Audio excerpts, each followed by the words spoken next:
What's up, y'all? I want to do a video of my top 5 favorite things about the MacBook Air versus my top 5 favorite things about the MacBook Pro. Number one, that we're going to start off with the MacBook Air is portability. The MacBook Air is a lot lighter than a MacBook Pro. I like to rock my MacBook Air in the bed, so it's definitely way more comfortable to have in the bed. Number two, we're going to rock out with that midnight blue colorway. They say that they complain about the fingerprints and stuff on that, but I have the space black MacBook Pro, and that thing get fingerprints too, so I don't get the whole hype about the fingerprints. Number three, the MacBook Air runs a lot cooler. I stream video games on Twitch with my MacBook Air, and I've streamed video games on Twitch with my MacBook Pro. My MacBook Air runs about 55 to 60 degrees, and my MacBook Pro run about 70 to 75 degrees, doing the same exact task. Number four, we're gonna rock with the battery life on the Air is better when surfing the web. If you go to bed watching some videos on YouTube or watching a movie, the MacBook Air will still be rocking out the next day with plenty of juice left. The MacBook Pro might die on you or it might be up the next day, but without that much juice left. Number five, we're gonna have to rock out with the price, man. The MacBook Air is a better bang for your buck, and for most people, you can do everything that you want to do on the Air that you can do on a Pro. It's pretty solid. I would recommend though, don't get that 8 gigabytes of RAM. I had that. Still got things done unless I had like 4 of my buddies' Twitch streams up at 1080p. And then it might freeze or something like that. And you always in the yellow with the RAM. And that just bothered me. I don't want to sit there with the memory swap and all that. So you definitely want to keep that in mind. I would recommend getting a 16 gigabyte of RAM MacBook Air model or higher if you're going to do that.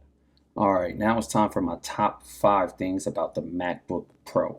These are not really in order. I've been shuffling them around trying to figure out which ones I wanted to keep, which ones I wanted to remove. But I'm going to start out with fresh out the box. The MacBook Pro comes with double the charging at 70 watts. The fast charging, that thing charges quick, man. I plug it up sometime, I blink a couple of times, swallow, and then pause. I swallow, and that thing is fully charged. So we're going to definitely go with number one for the charging for the MacBook Pro. Number two is the microphone quality. The MacBook Pro comes with a way better microphone system than a MacBook Air. When I FaceTime people, it's a noticeable difference. Sometimes I even use my MacBook Pro microphone to stream if there's no background noise. If I don't have the little ones here, instead of using my little plug-up mic that I got right here, I'll use the MacBook Pro, throw a couple of pop filters in the OBS, and I'm streaming with that bad boy. It sounds very solid. Number three, the speaker quality on a MacBook Pro. It has a 6-speaker system, where the MacBook Air M2 came with a 4-speaker system. And the MacBook Air M2 sounds amazing.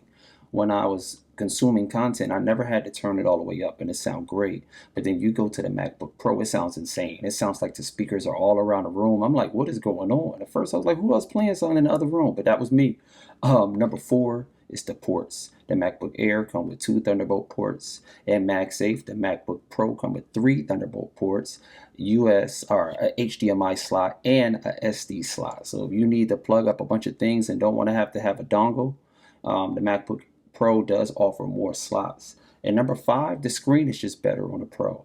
Now, one thing I noticed is when I went from the Air to the Pro, the screen is better, but after a week, you don't really even notice the difference for real. So if that's one of the things that you really set on, that 120 hertz display, for me, I can hardly tell the difference. I tried going back between devices that got 120 hertz and that don't, and all these people be hyping that up.